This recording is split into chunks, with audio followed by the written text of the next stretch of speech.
El siguiente programa es para todas las edades. No contiene escenas de sexo o violencia. Es apto para toda la familia. Cuenta con el sistema Closed Caption y es financiado con recursos del Fondo Único de TIC.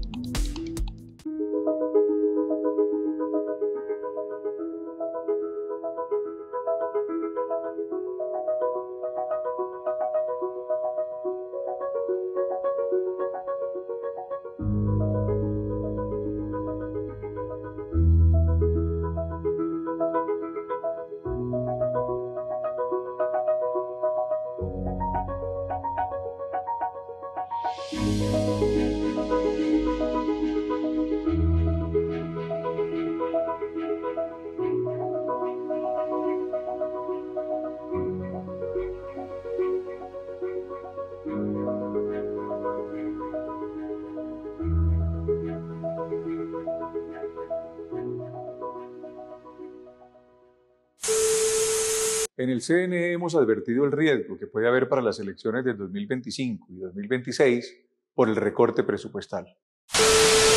Eso pone en riesgo las elecciones, inclusive se podría tomar como una medida para perpetuarse en el poder. Hecho temblar los cimientos de la democracia en Colombia, el recorte presupuestal ordenado por el gobierno de Gustavo Petro podría poner en riesgo las elecciones de 2026. No están en riesgo las elecciones del 2026. Elecciones van a haber, los recursos están reservados.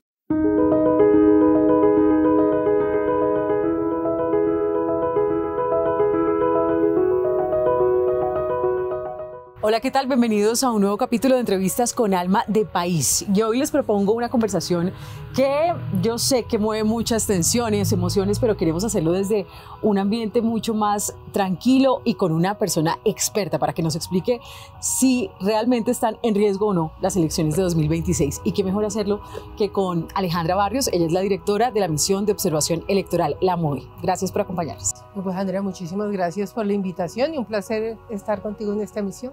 Muchas gracias y sobre todo es necesario hacer pedagogía electoral, Alejandra, porque a partir de esa noticia que se conoció porque se cayó la ley de financiamiento en el Congreso, pues el presidente Petro dijo necesitamos recortar presupuesto y así lo anunció en diferentes entidades, pero llamó la atención y también preocupó la alerta que lanzó el Consejo Nacional Electoral, el CNE, porque dijeron están posiblemente en riesgo las elecciones porque se nos va a quitar un presupuesto muy importante. Esa es la primera pregunta, ¿están en riesgo o no las elecciones de 2026 por esta reducción del presupuesto? No están en riesgo las elecciones del 2026, vamos para elecciones a presidencia, elecciones a Congreso de la República. Estuvimos haciendo una revisión detallada del presupuesto nacional, viendo exactamente qué era lo que tenía el presupuesto de la registraduría, qué tenía el presupuesto del Consejo Nacional Electoral. Ya están garantizados desde este año los recursos para la registraduría, para todo el despliegue de las organizaciones. ¿De qué se encarga registraduría? Se encarga de todas las contrataciones y de toda la logística electoral.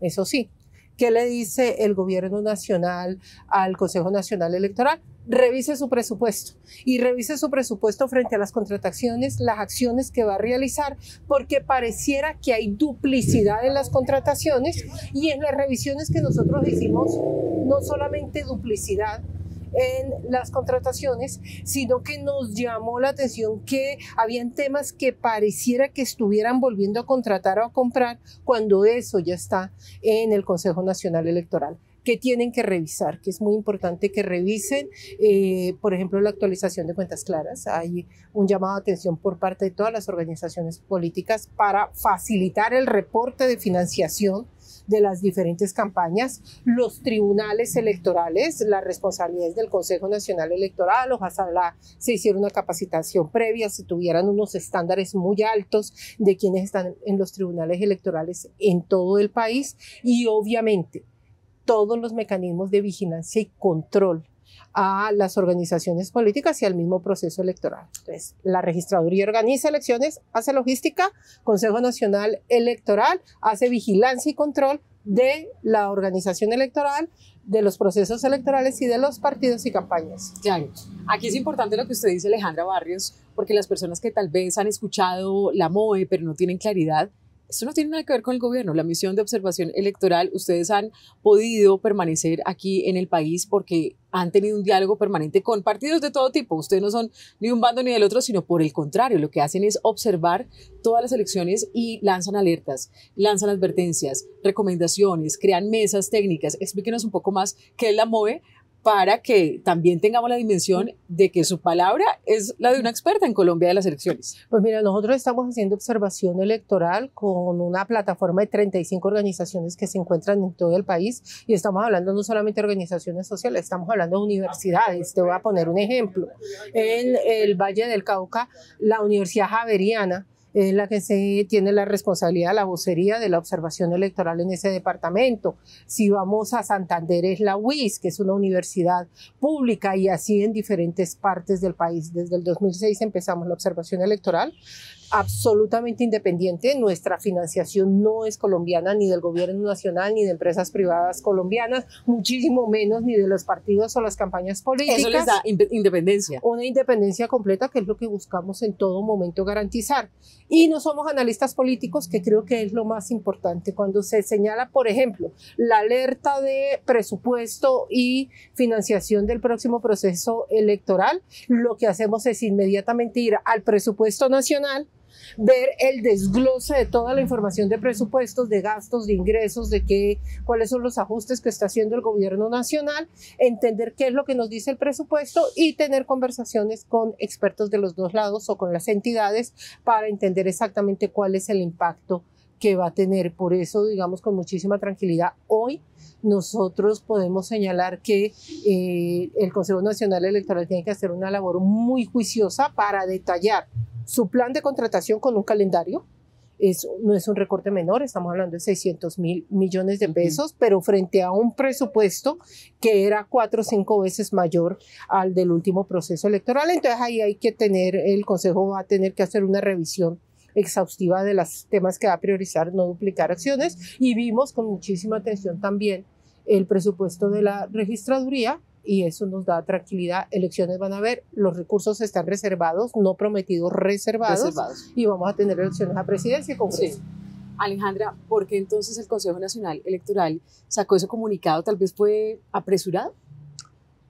Puede haber sido apresurado, puede no haber tenido la información adecuada, una lectura adecuada de lo que estaba pasando, podían haber tenido una proyección, que eso también puede pasar, de unos gastos o unas contrataciones que por ley le corresponden a la registraduría, y posiblemente ellos querían hacer un ejercicio espejo, es decir, la registraduría organiza todo el proceso de escrutinios, entonces de pronto ellos decían, hagamos un ejercicio espejo de organizar el proceso también de escrutinios para ver qué es lo que está pasando, pero eso en un país boyante podría ser posible, pero además si la ley dijera otra cosa.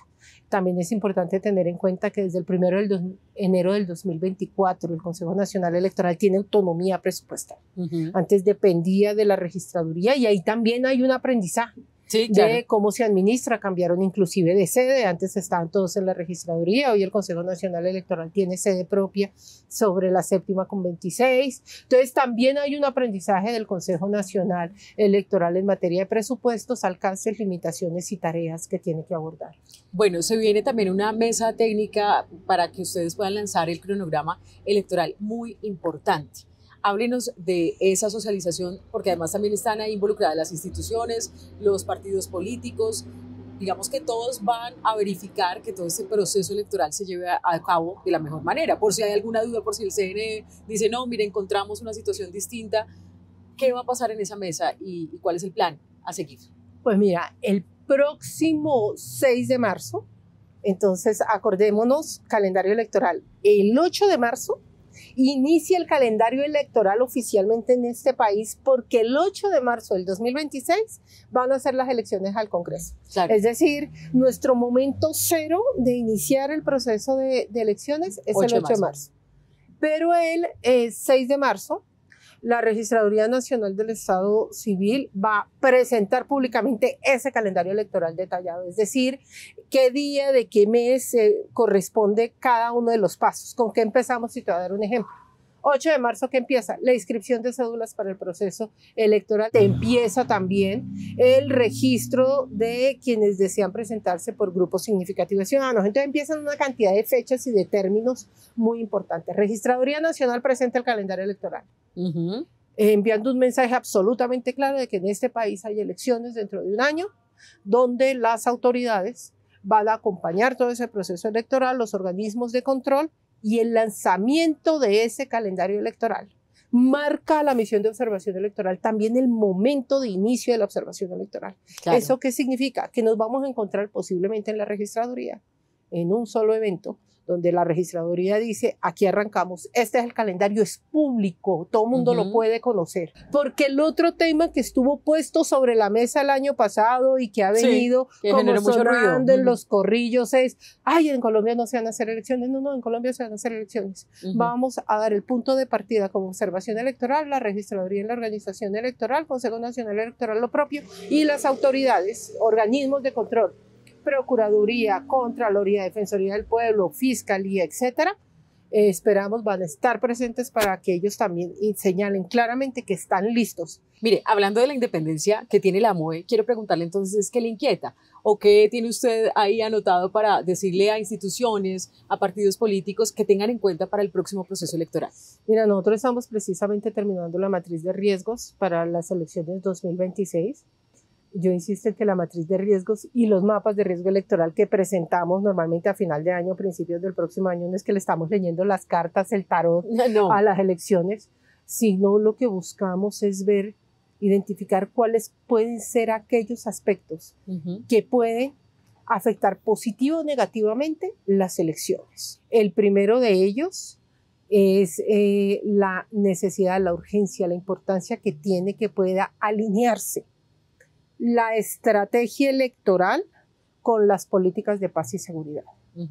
Esto en el marco de las negociaciones de la paz total. Ahí necesitamos trabajar muy fuerte. Los temas de democracia tienen que quedar incluidos en esas mesas de negociación, de manera particular lo electoral. Que respeten a cualquier persona quiera hacer política y que eso se garantice porque es pues, lo fundamental para la democracia. Claro, Andrea, digamos, vimos en las elecciones locales donde los partidos políticos señalaban que de pronto algunas personas no habían podido ser candidatos de su partido en determinada zona, o se señalaba que se estaba carnetizando a ciudadanos o miembros de juntas de acción comunal y que eso podría terminar en un constreñimiento para que votaran por determinado candidato. Cualquier grupo que quiera sentarse o esté sentado en una mesa de diálogo, de negociación, de conversaciones, de acercamiento, debe partirse del principio de que tiene que respetar las normas de libertad. Pero para comprender cuando unas elecciones pueden estar en riesgo o no, hay un aspecto que parece sencillo cuando existe, pero cuando no está, se nota mucho, y es el acompañamiento internacional. Le hablo del caso de Venezuela respecto a Colombia. Estamos como Venezuela, como dicen muchos, no, es que aquí no se van a poder hacer elecciones. ¿Qué le responde usted a quienes piensan eso? No, estamos completamente distantes de Venezuela. Creo que parte del evento que se va a hacer el 6 de marzo es enviar el mensaje absolutamente claro que cuando uno ve a un vecino con problemas, uno tiene rápidamente que trabajar para que eso no le suceda en la casa. Y aquí se está trabajando de manera seria, rápida, para que eso no suceda en la casa. Entonces, uno de los primeros temas que sale en Venezuela en el proceso electoral no hubo observación electoral. Primero, internacional, se prohibió la entrada, por ejemplo, de la observación electoral de la Unión Europea, que es una de las que daba garantías.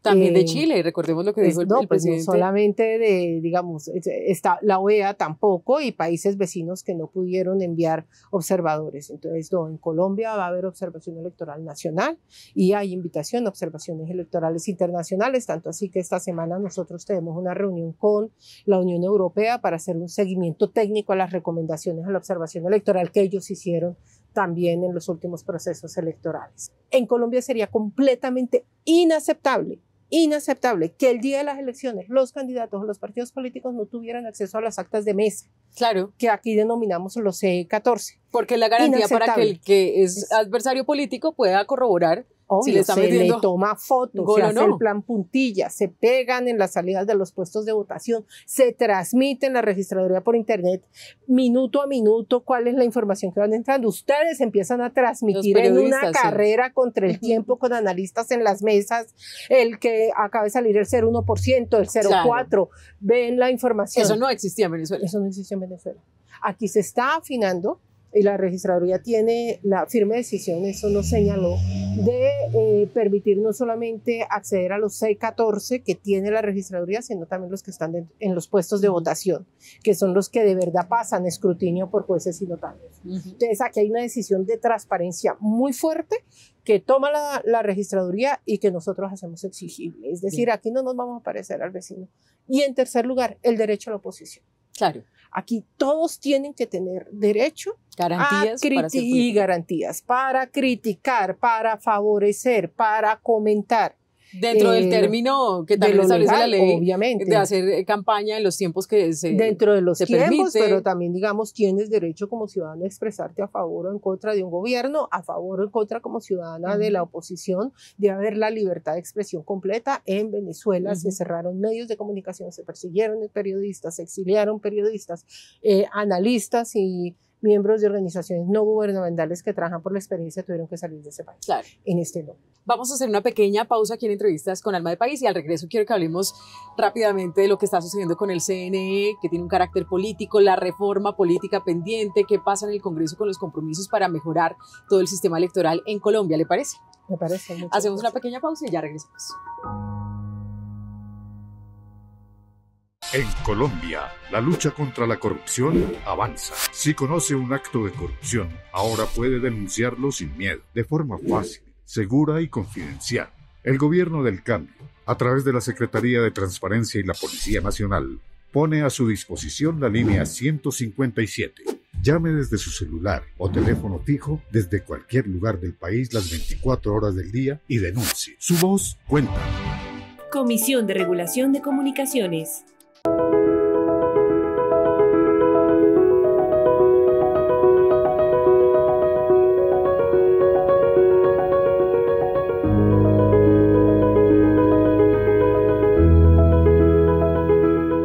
Gracias por seguir con nosotros aquí en Entrevistas con Alma de País y estamos hablando de las elecciones de 2026 con la directora de la MOE, de la Misión de Observación Electoral, Alejandra Barrios. Bueno, Alejandra, quiero que hablemos de un tema al que se desprenden muchas otras situaciones, pero que ha estado muy vigente, y es el tema del Consejo Nacional Electoral, de la necesidad de que esto no tenga un carácter político, porque entonces, dependiendo de la conformación, se abren investigaciones y queda muy difícil que haya realmente autonomía por unas personas que son magistrados, aunque algunos cuestionan que se denominen así, y que tengan ese carácter político que lo que hace es que haya una pelea política dentro de este organismo que también cumple funciones muy importantes de control de las elecciones. ¿Cómo entender esto? Pues Andrea, yo creo que estás poniendo uno de los temas sobre los que de manera permanente se abre la discusión, se abre el debate, que genera además muchísimos conflictos, dudas sobre la independencia de la autoridad electoral. Entonces, volvamos. Consejo Nacional Electoral, imagínate la responsabilidad que tiene. Es la autoridad encargada de la vigilancia y control de los partidos políticos, de los candidatos, cuando hablamos de candidatos, de la financiación de las campañas, de las garantías para que haya testigos electorales en todo el país y para que los candidatos, una vez pasen las elecciones, reciban los recursos de reposición de votos y los partidos los recursos de financiación. Y hacen las investigaciones relacionadas en una primera instancia con los temas electorales. Pero imagínense esa responsabilidad y al mismo tiempo ellos tienen un carácter político, entonces cada quien jala por su lado con un claro sesgo. Pues mira, jalen o no para su lado con un claro sesgo, entiendan la importancia o no de la investidura. Lamentablemente, el hecho de que el origen sea político, que se denominen magistrados, que pertenezcan o hayan pertenecido a organizaciones políticas en cargos directivos, como candidatos, como asesores legales, en cualquier modalidad, pues obviamente inmediatamente lo que genera es la duda, la suspicacia, la teoría de la conspiración, si una decisión que están tomando frente a investigar una campaña o entregarle recursos a un partido o un candidato primero que otro. Se pone en duda de una. Pero inmediatamente se pone en duda. Desde la Misión Especial Electoral se hizo la recomendación que se evaluara completamente cuál era el origen del Consejo, de los miembros del Consejo Nacional Electoral, inclusive el mismo nombre de magistrados. Ellos no ejercen una magistratura en estricto sentido, como esta se entiende, regresar al nombre de consejeros electorales, donde no tuvieran que ser exclusivamente abogados, sino, digamos, viendo modelos como el mexicano, que pueden ser de diferentes profesiones, porque son los que ayudan y ahí sí ese Consejo Nacional Electoral debería ser el que hace la gobernanza del proceso electoral, no el Ministerio del Interior. Claro. Mira que hoy lo hace la cabeza política del gobierno, el que garantiza el proceso. Debería hacerlo la misma autoridad electoral, pero el origen, que es político, no lo permite. Se han presentado diferentes fórmulas. Nosotros hemos insistido en el debate de las diferentes fórmulas, que son fórmulas Titanic, se hunden. En que la elección puede quedar en el Congreso. No es necesario quitársela al Congreso. Lo importante es el origen, es decir, ¿de dónde sacas los nombres, la materia para la conformación del Consejo Nacional Electoral? Si estos provienen no de los partidos políticos, sino o de la rama judicial o a partir de ternas que presenten diferentes entidades de control independiente, bien lo puede elegir el Congreso de la República, pero el origen de los mismos darían garantías de independencia, que sobre todo es el reclamo más sentido. Mira solamente el debate que se ha generado frente cada que hay una elección presidencial. Creo que no me acuerdo de una de ellas donde siempre se hace un tema relacionado con la financiación de las campañas. En todos los gobiernos, sí. Pero desde que me acuerdo el tema de la financiación de las campañas está ahí. Es el elefante rosado sentado con corbata en la mitad de la sala al que todo el mundo le da la vuelta. Bueno, y si ese elefante rosado con corbata al que todo el mundo le da la vuelta desde hace años está, ¿qué pasa? ¿Por qué nadie le pone nombre? Pues mira, ¿por qué nadie le pone una solución? ¿Qué hace falta ahí? El Congreso siempre se traba en muchas cosas. Allí hay una responsabilidad clarísima del Congreso de la República. Es decir, el ordenamiento legal que nosotros tenemos no lo hace ni la Corte Constitucional, no lo hace el Consejo de Estado, no lo hace la Defensoría del Pueblo, lo hace el Congreso de la República. Entonces, normalmente cada que empieza un nuevo congreso, uno de los temas importantes que aparece, usualmente relacionado con un escándalo de financiación grande o pequeño, es vamos a modificar las reglas de financiación de las campañas. Que ha sido un pendiente ahí, pero después se diluye en la agenda legislativa. Pasa en el Congreso, donde empieza a aparecer una coincidencia tácita en la que deje así. El año pasado, el Ministerio del Interior hizo una propuesta muy interesante, muy seria, la que es de origen del Ministerio, que presenta al Congreso de la República de una reforma política electoral. Claro. Muy, muy seria. Que había que debatirla, mejorarla, hacerles cambios, ajustes, como toda propuesta que entra. Uno propone hacer un pastel y la receta la va cambiando, pero la mejora. Pues eso terminó hundido, el Titanic, porque hablaba de democracia interna de los partidos. Aquí los partidos son de dueños, no, entonces de democracia. Porque dentro de los mismos partidos han dicho, pero es que este dueño lleva tantos años en el poder y no se sale. No hay democracia. Sobre el tema de financiación, cuáles son las reglas de un partido para financiar las campañas, cuáles son los controles internos que tiene el partido. Hoy esa propuesta se hundió, todo el mundo estaba buscando a quién favorecía. Lo que pasa era que perjudicaba a todos, porque les ponía reglas, no favorecía a nadie, iba perjudicando a todos.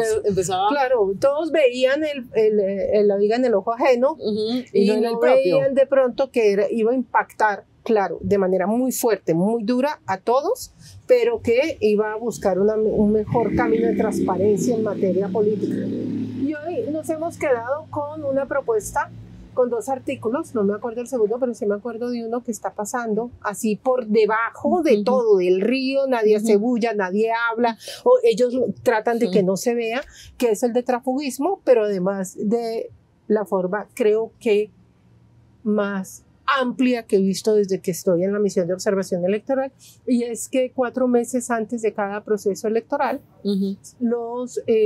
quienes hayan sido electos puedan cambiarse de partido político sin tener que dejar la curul.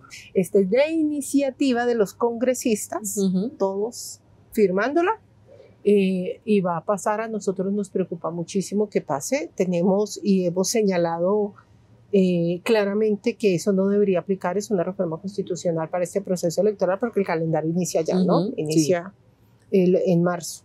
Pero ¿y qué pasaría con esa posibilidad de que esos 4 meses antes se puedan pasar a otro lado? 32 organizaciones políticas, hoy con personería jurídica. Ahora cada quien quiere hacer su partido también. No, pero es que, porque es que es el negociazo, lo que estamos, un partido político es un súper negociazo.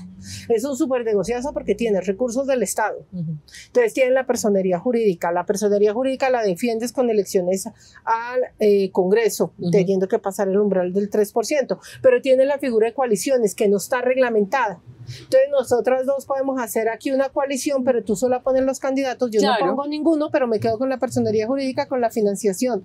Pero no solamente eso, lamentablemente, y dejo claro que no son todas las organizaciones, sino unos casos que se presentan, pues puedes hablar inclusive con algunos, los candidatos pagan un fee para recibir el aval, para el sostenimiento del partido, el cupo, digamos, para el sostenimiento del partido, que dice eso puede ser loable, pero te pago para el sostenimiento. Y no solo eso, como el partido recibe la reposición de votos, entonces el partido además se queda. Los partidos más grandes normalmente se quedan entre el 15 y el 20% de estos recursos. Entonces a eso hay que ponerle una talanquera. Es decir, 33 partidos políticos no es más democracia, 33 partidos políticos con una institucionalidad que no tiene capacidad de control, de vigilancia, ni de las mismas reglas de los partidos, ni de la financiación de las campañas, donde los candidatos no surten de las canteras de formación ideológica y coincidencia ideológica. Pues imagínate ahora, todos nos cambiamos de partido, y eso termina siendo pues una defraudación al elector. ¿Qué mensaje usted le daría a la ciudadanía, a los partidos políticos como de reflexión de cara a lo que viene 2026? También porque los ánimos siempre están tensos en materia electoral y política, pero a veces se sobrepasan las normas básicas de hacer política, se pone muy tenso el ambiente, a veces también se rotan muchas fake news. ¿Qué le diría usted a la ciudadanía de cara a estas elecciones? Mire, estamos en una época en que no solamente en Colombia, sino en el mundo se están haciendo los procesos electorales, no con el debate, sino ni con la argumentación, sino desde enunciados que son desde la víscera, estómago, viscerales. No se exige que el argumento esté puesto sobre la mesa, de controvertir con ideas, sino es como decía acá, es que lo odio, no lo soporto, la odio, no puede estar ahí. Creo que toca meterle menos estómago, menos vísceras a ese debate. Nuestra invitación es meterle más racionalidad. Usted sabe cuál es la situación fiscal, sabe cuál es la situación presupuestal, sabe perfectamente qué es lo que está pasando en salud, en trabajo, etcétera.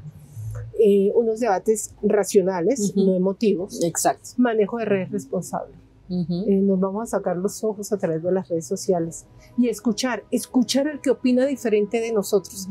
Las redes nos meten en cámaras de eco, salgámonos nosotros de las cámaras de eco haciendo el esfuerzo de escuchar al contrario para entender sus posturas y argumentos. Bien.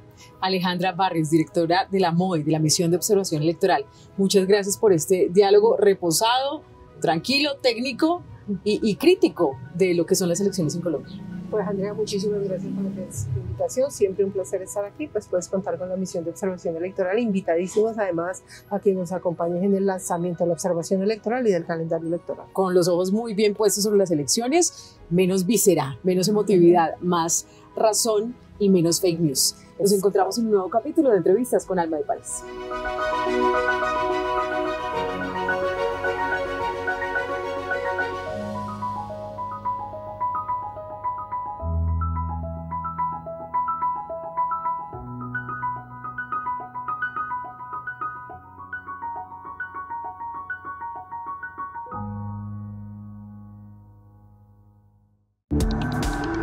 Este contenido fue financiado con recursos del Fondo Único de TIC.